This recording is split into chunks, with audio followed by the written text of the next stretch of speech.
Bringing a little sunshine into our studio this morning. Sharlene Massie. Good morning, Sharlene. Good morning. Now, this is a hot topic. I started it earlier. Phone calls, emails, text messages, communicating in the workplace has become a lot easier. But has it made us a little lazy, maybe a little rude? Sharlene Massie from About Staffing walking us through some of the do's and don'ts of basic communication. And that's the bottom line, right? It is. We got to remember that we're communicating with human beings. And we're meant to be social creatures, and we're meant to be communicating with one another. You know, we weren't supposed to remain in caves alone. You know, and the workplace is an awesome place to socialize and get to know other people and communicate effectively.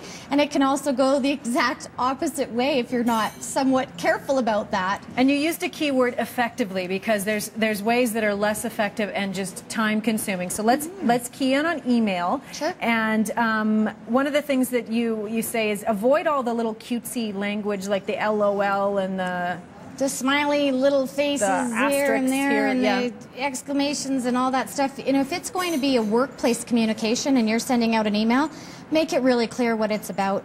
Skip the LOL and the you know, instead of YOU and all that stuff. You know, skip the slang and the cutesy stuff and just get to the point, because none of us have the time anymore for all of this stuff. I was going to use a worse word than that, but all of that stuff that goes into it. Just tell us exactly what it is, you know, be really concise with it. Use your subject line. That's what it's there for. What's the subject about?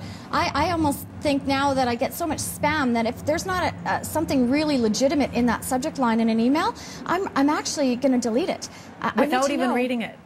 I don't have time for that. I just don't have time to open it up and read through everything. So if it's a resume, you know, in our business, I love to see resume, Sharlene Massie on it, so that I can quickly review and say I've received it.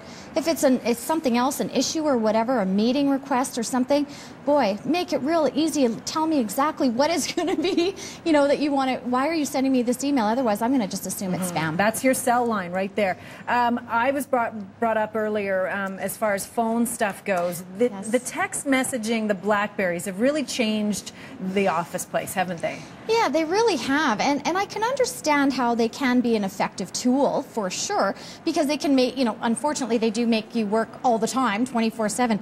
But, you know, this whole, the manners, the etiquette, the manners has gone out the window, because people are sitting in the office with you, having a conversation with you, and they're doing this at the same time. And, you know, don't you just feel like saying, did you hear what I just said? Did you hear how important this information was? I don't think you actually did.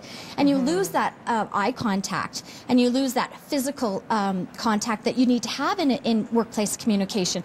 There's tone, and there's physical, you know, all of the body language, and all of those kinds of things. And you know, they really get missed when you're texting and doing this at the same time. You're missing the point here. So put it in the holster and leave it for a little bit. Put your cell phone in the holster if you can. I love the workplace policies that state no cell phones on site in the workplace. You know, I love that.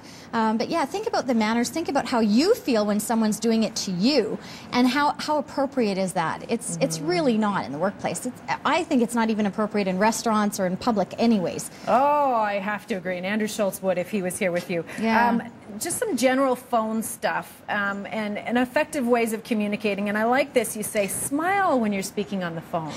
Yeah, you know, I really think that people can get a feel for who you are on the other end. If you're smiling, they can tell that you're friendly and that you're open and that you're listening and that you care.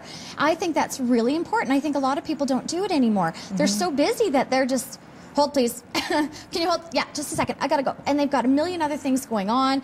Sometimes they're typing and talking on the phone at the same time, and it just drive you crazy when you hear that tick tick tick tick tick tick tick, and you're the one making that phone call. Oh my gosh, it drives you crazy. But yeah, smile. Think about for a second, that's a person on the other line that's listening to you.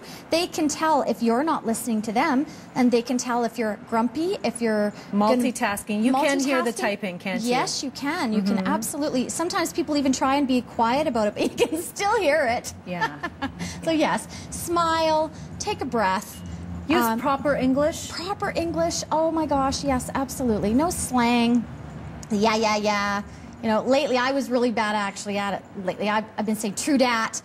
You know, That's what all the kids are saying these days. It's all the kids, and I've adopted it in, and it's terrible. Like, I have to stop doing that because it just doesn't sound professional on the other line. Getting back to basic communication, and the bottom line is it comes back to, you know, two people making eye contact and having a adult conversation. So that's what we're going to work on this week. Thank you, Awesome. Sharlene. Thanks very much. Sharlene Massie with About Staffing, all sorts of hot jobs if you are looking. We'll have a link on our website, breakfasttelevision.ca.